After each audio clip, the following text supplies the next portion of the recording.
Jessica Alstrom, spiritual teacher, medical intuitive, and quantum integration specialist, answers your spiritual questions and assists you through understanding your personal process while providing tools and techniques to move swiftly through the journey back to light.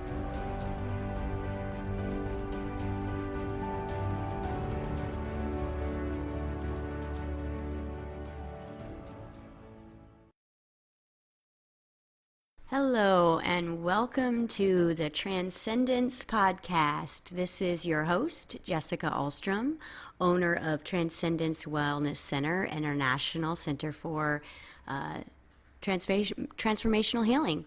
And I am very excited to be doing my first podcast today. I'm kind of getting familiar with the equipment, so I'm sure if you continue to listen to this series, I will improve as far as my skills go. I have just had such an urge within me to, sit down in front of my computer and talk for an hour or so just about things that come up during the week in sessions, things that come up during meditation, the intense shift on the planet, and how we are all navigating and moving through that.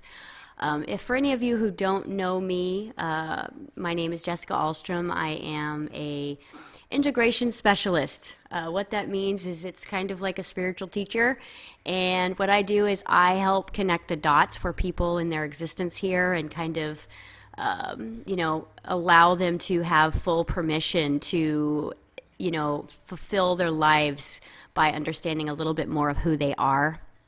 I have a ability to kind of act as that grand mirror and reflect back to the people I work with only their higher expression.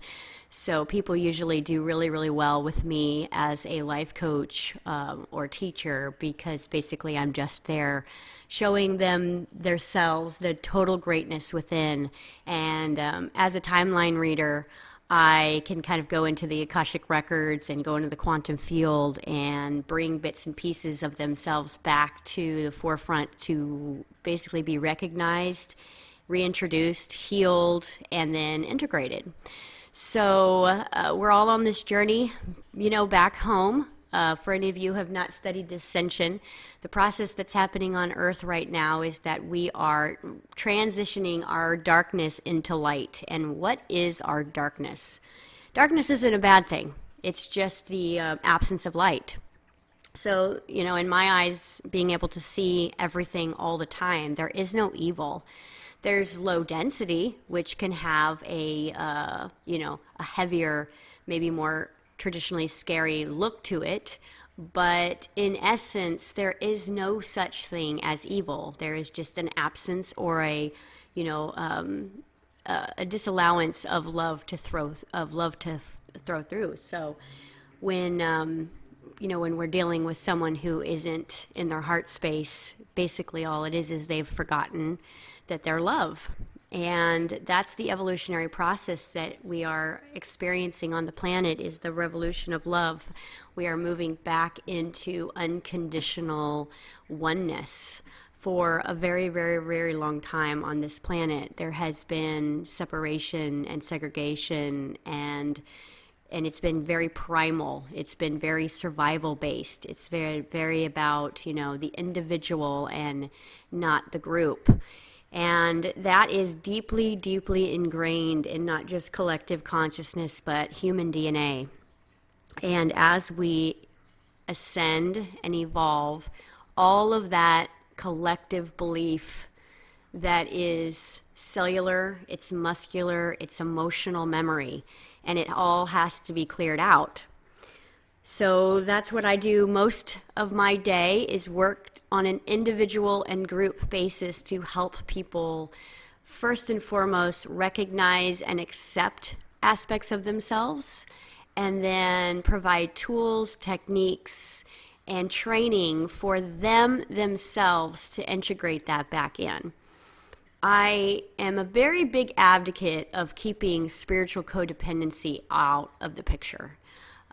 I believe that we can get extremely codependent on things outside of us, like our doctor, our counselor, our families, our friends, our loved ones. And when we do that, we are literally giving our power to create away. And choice is the only thing that we come in really owning besides the body.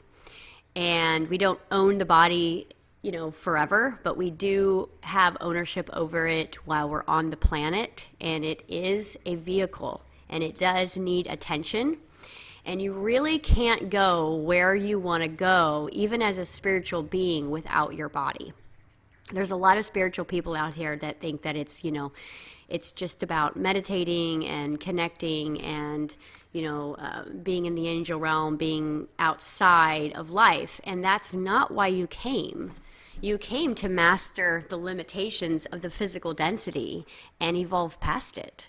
So when we don't accept and recognize and, see what we are actually doing to our bodies and with our bodies, then we are allowing a huge piece of ourselves to not be integrated. Our bodies are extremely important for this journey, and your DNA alone has the secrets of the entire universe within it. Unfortunately, when you have limited belief systems, you shut down aspects of yourself that are truly magnificent. And the more belief systems you have that are negative, the more dense and separate and lost and alone you feel, because that is basically the reflection that's coming back to you in your life. And it will be proven over and over and over again with law of attraction. Law of attraction just continues to perpetuate your belief systems. So, I always ask someone to, let's look at the patterns. Let's look at the consistency of experiences that we've had that we're playing out over and over again. Because Earth is pretty much a game. It's a big old program. And the coolest thing about it is that we are programming it. We are the programmer. We are the player. We are completely involved in everything that is happening and that could happen. So today's podcast is going to be about something that I feel is really important for my lightworkers and volunteers and those of service to really understand, and that is empathy. I work with people every day that are sensitive. They're introverted, they're amazing, pure-hearted souls trapped in this very empathetic body, and they actually truly believe that empathy is a curse. Well, I'm a communication specialist, so I will tell you that empathy is one of your extrasensory abilities, and it is a very important form of communication. To be able to feel deeply, to be able to understand from a knowing and a wisdom place that doesn't necessarily even have to do with emotion is a pretty awesome superpower. And I think what happens is when we live more victim lives and we start feeling that we start feeling victimized by this ability to feel so deeply, we push ourselves away from people. We don't go into large groups. We don't speak our truth. We don't, put ourselves out there because the feelings are too strong and they feel, they start to feel negative because, when you walk into a room and there's a bunch of unhappy, negative people and it hits you like a wave, your first instinct, if you are not remembering that you are a deliberate creator of your reality, is to basically run. So I'm hoping in this podcast today that I can give my empaths out there and fellow friends and fellow lightworkers some tools to empower yourself with empathy. So what is empathy? It's the ability to feel and know someone else's emotional state of being without having to observe or practice the observation of it. It is just a knowing, it's visceral, and anytime you have a visceral knowing, it's going to affect every cell in your body. So, when you know you love someone, you feel it completely all over. You don't have to think about it, you don't have to judge it. It's a knowing. So just like you can see colors and see things, empathy is another sense. And empathy is something usually most of our light workers keep throughout life. We have the ability to shut down or separate ourselves from our other abilities that we're all born with. We all have the ability to be clairvoyant, clairaudio, clairsentient, telepathic. We have all of this toolkit within us, every single one of us, not more than others. But just like some people are drawn to play baseball rather than football, sometimes our abilities are a little bit more exciting than others, and so that we pursue opening certain abilities or using certain abilities. But when you're a kid and you see things around you and it really doesn't serve your immediate family life, or you notice that it causes other people to be uncomfortable because you are empathic and you can feel that when you say, I see something in the corner of my room, it triggers mom, then you're by default, because you love her and because you don't like feeling her fear, you will kind of compartmentalize that aspect of yourself and push it into the shadow, or push it into more of the unconscious perspective. And you then grow up believing that you can't see anything outside the third dimension. So, and we do that with everything because, I've never met a baby that wasn't telepathic. I've met parents who have forgotten they're telepathic, and therefore there's a communication barrier. But we all come in really open because you're completely open when there's no judgment. You're completely open when there's no belief systems. You're completely open when there's no trauma in your energy field. So it is only the traumas, the belief systems, the expectations, the judgments that shut down all of our abilities. But you can never outrun yourself. You can never get away of the true aspect of who you are. And so empathy has that one sense that just seems to just keep and penetrate, and it doesn't leave, and it actually can cause someone who is here on the planet to be of service a lot of grief if they don't understand how to use it. Imagine being in a home when you're a little kid and you're feeling everyone's feelings deeply, and everyone in the house is completely unconscious to their own feelings, and so here you are feeling and expressing their feelings for them, and you're the one that looks different. Does that sound familiar to anybody out there? Exactly. So, what and how can we use empathy? Well, first of all, anytime you're playing the victim, law of attraction is going to respond to that. So when you are feeling victimized by your own empathy, you're going to be the one that attracts the people around you that really trigger you. You're going to be the one that walks into the room and has a panic attack because you are in resistance of yourself. And anytime you're in resistance of yourself, the universe is going to show you on a grand mirror exactly what's you're pulsing out there as far as your energy field, exactly what you're pulsing out as far as your frequency. So if you're a victim, you're going to be surrounded by victims. You're going to be victimized. Okay, so everything is about law of reflection and law of attraction. And the universe is trying to show you right in your face what you are vibrating. So I'm hoping today you will stop feeling victimized by your empathy and start embracing it as an amazing superpower. How can we use it? Well, first of all, if you're empathetic, you're a healer, and you want to be of service. Probably the best time in your life is when you're helping someone else. That's the best feeling in the world for you, is to be able to help someone else. And a lot of us empaths grow up believing that we feel deeply, but we can't do anything about it. We don't believe that we're healers. We don't believe that we're good at anything, because most empaths have a tendency to take everyone else's belief systems around them, and then they completely forget who they are. So some of our most clever healers out there are empaths in disguise, shut down in their homes and not wanting to leave. So, let's break that cycle today. So first and foremost, I hope you all know by now, if you've followed my work or any of the great teachers out there or read any book in the world that has anything to do with self-improvement or self-empowerment, you realize that thoughts create things, that you are creating your own reality. Moment by moment, feeling by feeling, thought by thought, you are generating, creating the program that is happening around you. And if that is true, and we are creating our own realities with our thoughts and feelings, and our imagination and our visualization and our belief systems, then we can at any time alter what we believe. So if I believe that I can feel everything deeply, and that seems to be a knowing viscerally, then I know that I could probably change the entire motion of a room just by using my imagination. Let me explain how this works a little bit. This is a tool that I give every single one of my clients when they first come, because if I can arm people with the ability to take back their power in any given moment, then we are going to break this fear cycle on this planet quite quickly. It looks like this.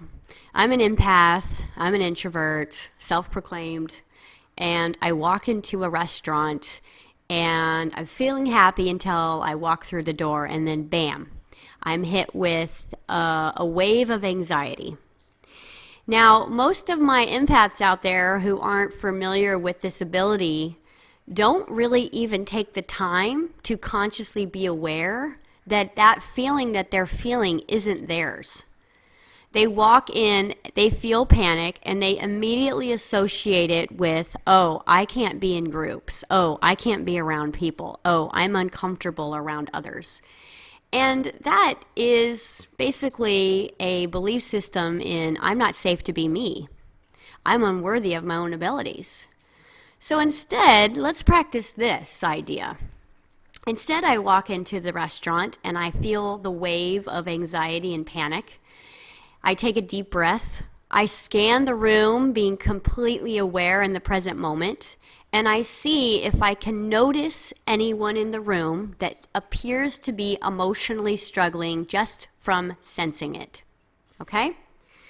Now, what I'm doing is I'm actually moving out of victim energy back into my superpower abilities, and I'm scanning the room looking for trouble, just like a superhero would. And as I look around the room, maybe I'm not practiced enough to pinpoint exactly where the energy is coming from, and maybe it's the entire room, maybe it's 10% of the room. It doesn't matter. You're not there to judge the person who's experiencing it.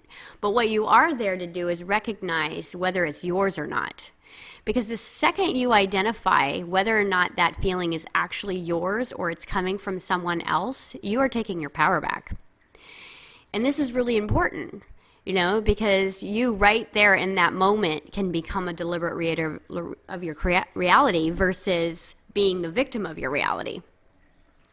So as you scan the room, and maybe you don't notice anyone in particular, maybe it's the room in general, and maybe you practice it this way until you get really good at pinpointing where it's coming from, because I promise you, your empathy is like a muscle, and when you practice it, it gets really fine-tuned and strong and automatic.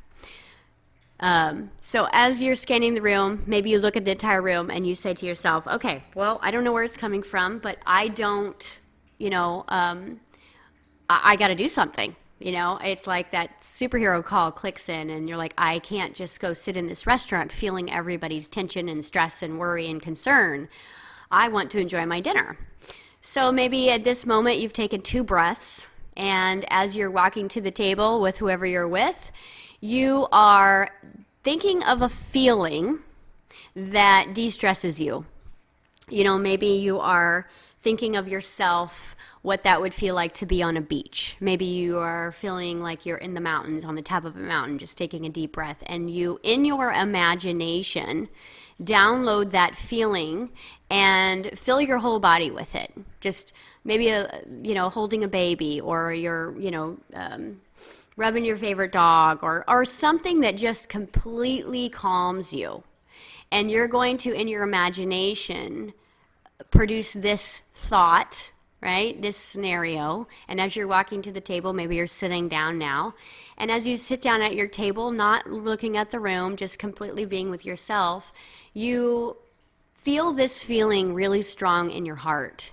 And you put this feeling in your heart. And you're completely relaxed, and there's no problems, and there's no cares, and everything is fine, and maybe the wind is blowing. And you're doing all of this in your mind, in your imagination. And then what you want to do is you actually want to imagine that from your heart space, you're going to push this energy through the whole entire restaurant. You're going to make this idea that it is blanketing out from you, And it is maybe going from the top of the ceiling and it's dropping down really gently over everyone. And you're doing this again through your imagination. You can still have a conversation with someone who's sitting there. They don't need to know what you're doing. And you're going to basically cover this entire restaurant with that sense of peace and calm. Yes, this is how powerful you are. Is this really happening? Absolutely, because thoughts are real. Imagination is real. If you can imagine it, it is real. And you have the power within you to not just feel the emotion of the room, but change the emotion of the room. And I have done this so many times, in my life, and still been able to carry on a conversation with the person that I'm with. And if you really stay present during that meal, what you will notice is there's more laughter in the room, that the waiter shows up a little bit less stressed up, that people are just more calm with you. Maybe someone stops you in the bathroom and gives you a compliment. It's such an unconscious experience that's happening at a energetic level. Most people are not aware that they, were de-stressed by someone during dinner. If I can walk over and put my hands on someone and, make them feel better with just my energy flow through my body as I channel it from source, then I can, by all means, pulse out something from my heart that is in alignment with what everybody's asking for anyways. Now if there's someone in the room who is just in complete resistance of joy and completely in resistance of self, then maybe they don't get the message that you pulse out. But I guarantee you that you will be helping anyone in that room that is subconsciously asking for help. Feels good, right? This is an awesome perspective. You will overnight stop feeling victimized by other people. Overnight, you will stop feeling introverted about, oh, I can't go out there because of, the way I'm going to feel. You can make up any scenario that you want. If you do find an individual that feels very, emotionally distraught to you, you could, in your mind's eyes, think about what that person could need or want. Perfect example of something that I've done before is that I have, been driving in the car with my kids, and I've driven down the street and I've seen, someone who looks very sad and is homeless and is just kind of curled up in the fetal position on the street.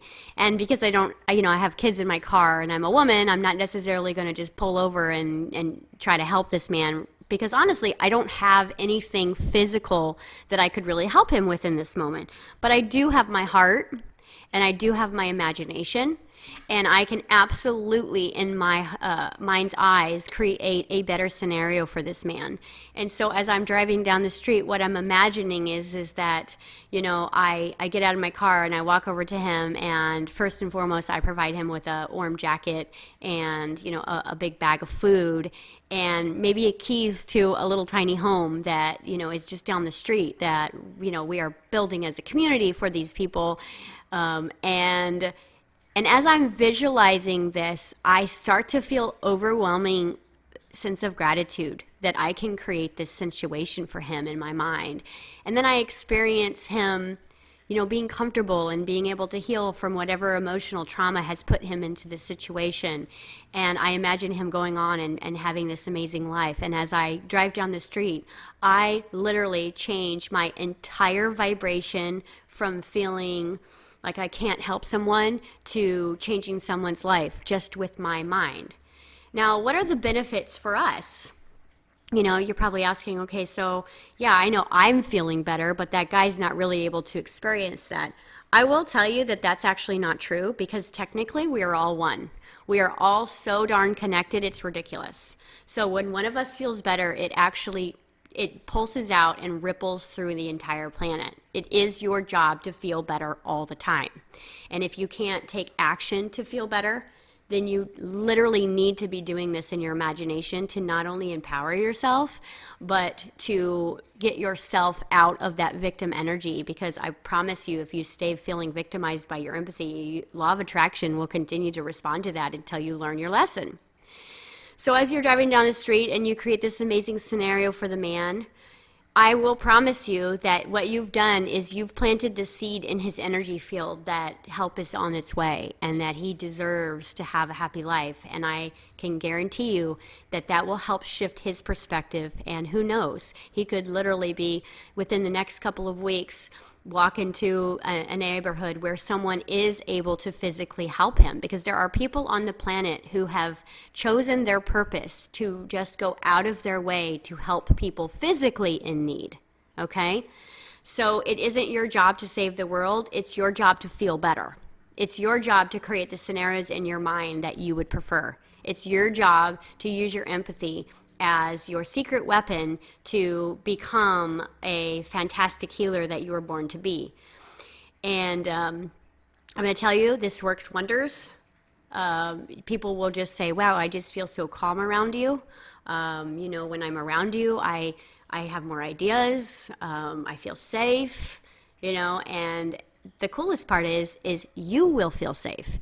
You will be more connected to your higher self. You will be having more inspirations and ideas, because as soon as you feel victimized, you drop right into ego, where everybody's against you and nothing goes your way. And I promise you, you cannot create a reality from ego energy because it's too dense. You can't create, when something is solid that's already there, you can't create with it. You have to go back into the non-solid place where it was born to recreate it.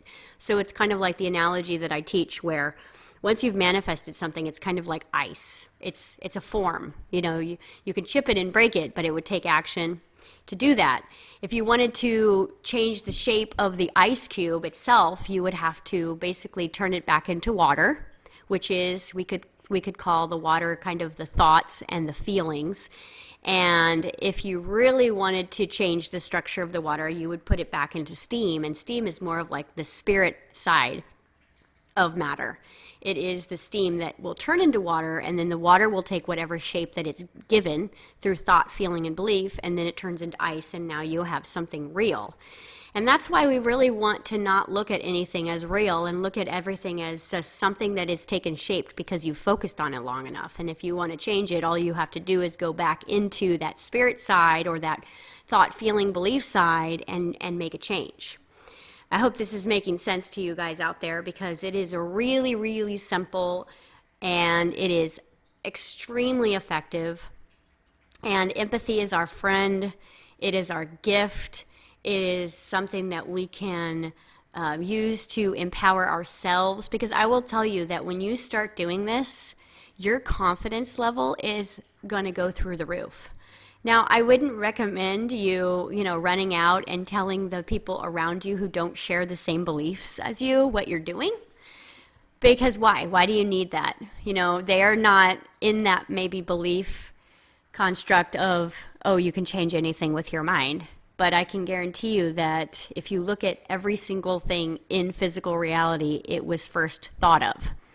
So, I always say, it's almost like this is a pay it forward type of situation when we're empathetic. We're not doing it to get attention. We're not doing it to be the superhero. We're doing it to be the undercover superhero. We're doing it because it provides us to feel like ourselves again. It instills worth. It helps create self-love. It helps us get our confidence back. It helps us stop being so afraid of the world, because think about it. Most empaths are watching the news going, okay, what's the point? And then they're just getting sicker and sicker. An empath that is feeling victimized by itself will be ill, okay? You will be ill. You have pain in your body. You'll have headaches. You will have back pain. You will have shoulder pain. You will have leg aches. You will have problems with your feet and hands, because basically what you're doing is you're not running your energy properly. You're shutting yourself down. You're seeing someone in need, and instead of vibrationally diving down into your heart and pulsing out a solution for them, you go right into victim energy and think, okay, this world is going to hell with a handbag. So you feel victimized, and as soon as you feel victimized, guess what else feels victimized? Your cells of your body, your immune system, your muscle tissue, your brain waves, your heart, okay? And your chakras are completely affected by what you are thinking about. And what are chakras? They are energy centers that hold certain frequencies of information that help us have a physical experience that is connected to a multi-dimensional experience. Okay? So if I think over and over and over again, I can't help anyone, I can't help anyone, there's so much pain out there, there's so much trouble, there's so much grief, there's so many bad people in the world, what do you think the health of my body is going to look like? What do you think my relationships are going to look like? Because if everything is just a grand mirror and everything is just a reflection, then my belief towards how I feel deeply is going to reflect back into my reality. So one of the things you're going to notice about this empathy technique of, being the superhero in disguise is that, first and foremost, the way you see yourself starts to change. And as you start to see that change in you, then you start becoming more of who you came to be. And when that happens, your reality will literally shift around you. People will start showing up differently in your life. They will start treating you more like you're treating yourself.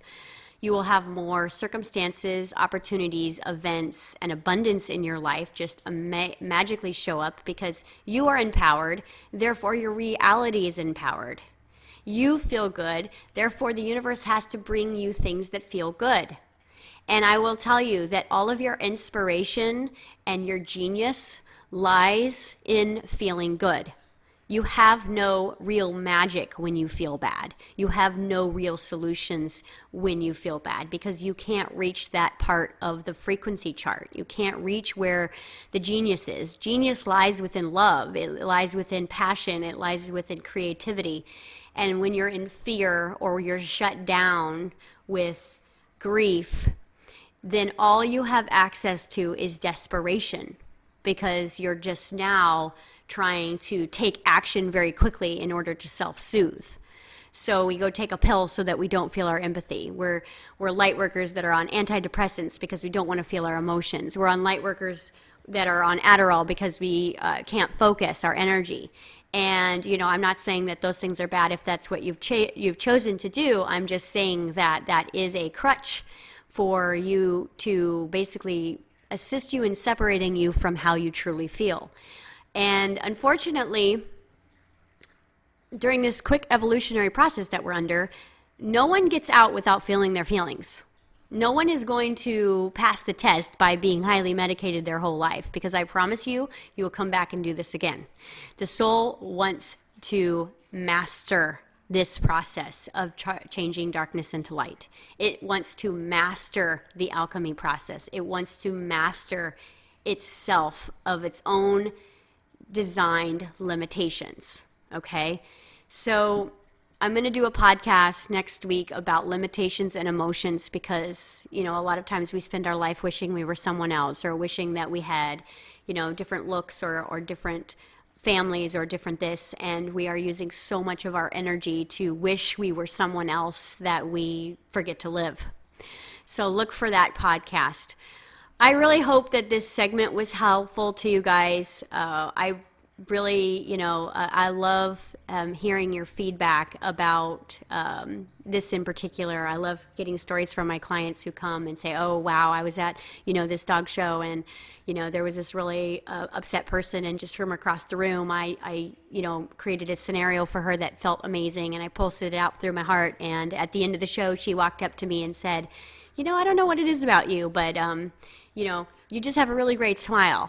So, practice this. This is hopefully your private training in developing the first layer of your superpower.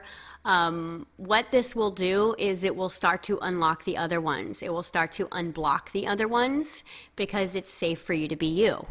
And as soon as you're safe to be authentic, you will become the whole toolkit and package that you came here to be. So thanks for tuning in today, guys. I really appreciate all of your emails and, feedback. And if you guys have any ideas of podcasts that you would really like for me to do, write in to me through email or hit me up on Facebook or call into the office. We're here at Transcendence, pretty much trying to change the planet one thought at a time, one feeling at a time. And we are in gratitude of all of you out there that are aware and working through your personal processes, because this is how we change the world. We change the world within. So the journey is first with you, and healing all of these things within us that we have disassociated with ourselves, and then turning that power outward. And it is fantastic to watch with the eyes of a child. So enjoy your day, enjoy your new practice of being an empath, and I will be tuning in soon.